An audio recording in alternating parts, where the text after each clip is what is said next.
Hey guys, Youngblood with you, and today I wanted to show off the 2.0 user interface that was released by CIG recently, kind of as a teaser, really just to talk about it and show it off just a little bit. But first and foremost, huge props go to Zane for his hard work on getting this all together and creating what looks like it's going to be an incredibly immersive experience, so thank you for the hard work on that. The first thing to point out is that I think we're really starting to see the long-term plans of having the cockpit design really having an impact on gameplay. You'll need to know how to get to your ship and make sure that you know where things are at, because while they may end up being, like some higher level of customization at some point, we may have to really end up knowing where, just from practice, everything is going to be located and how we need to control it. Because when it comes to a firefight, you need to know where to go very quickly. This is also likely a step towards decluttering the heads-up display and pulling more of that information away from the visor and more to the ship's components. And considering I'm rarely using this in-game as is, I really like the idea of having at least the majority of this crap kind of come off of my sight lines, but being available quickly when I do need it.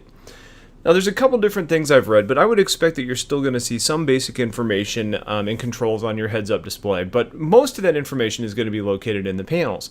Now, how you go about accessing that information I think is going to be interesting to see.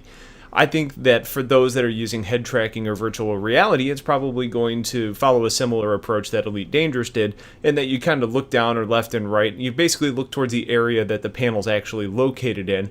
Then you're going to get the interface options to navigate how you need. Now, there's a lot more options in these cockpits than we experienced in ED, though, so it may be a series of keystrokes or maybe even using the arrows to get around and actually use what you need.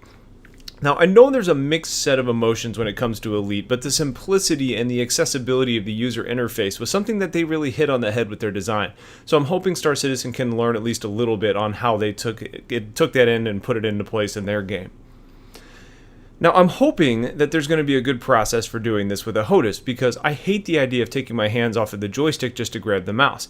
Now, I think in the long run that's pretty minor, but it's an inconvenience and can be dangerous in the end.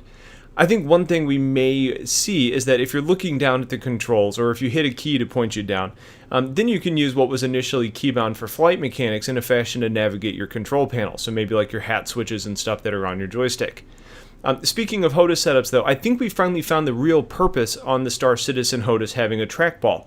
It didn't make a whole lot of sense to me when I first saw the design, but being able to keep your hands on your joystick and throttle is a huge advantage, and being able to utilize that trackball is probably a really quick way to navigate these systems. One thing long-term that I think falls in line with the older stretch goals would actually be using your tablet or phone to do some of this. You look down at your shield management tab, and then that ends up displaying on your tablet for you to then use, with your fingers. You're actually getting hands-on with the displays that are in your virtual ship. Then maybe another panel is bound to your phone, or depending on which panel you're looking at, then you get that flashing on your tablet. So, if you're looking at shields, all of a sudden your shields are on your tablet. If you end up looking over at your power or weapons, that ends up changing the screen on your tablet. I think there's options, and there's a lot of possibilities in this regard, and I can't just wait to see how this ends up being implemented. I think where this is going to be the most fun is when it comes to managing shields and power while you're not flying a ship, like being an officer on board a Constellation or something like that. Being able to dedicate your focus and attention to immediately making the changes that has a real-time benefit is the high level of immersion that I think is going to make this game great and make things like not being a pilot actually fun. There's so much promise in this little video that it's actually made me even more excited for 2.0, even though it's going to take a whole new level of a learning curve to become totally proficient in flight. If it ends up being more accessible and it's well done, though, once we get our hands on it, it's going to make flying in the end better, so I'm totally okay with spending some time having to relearn that. It's worth it.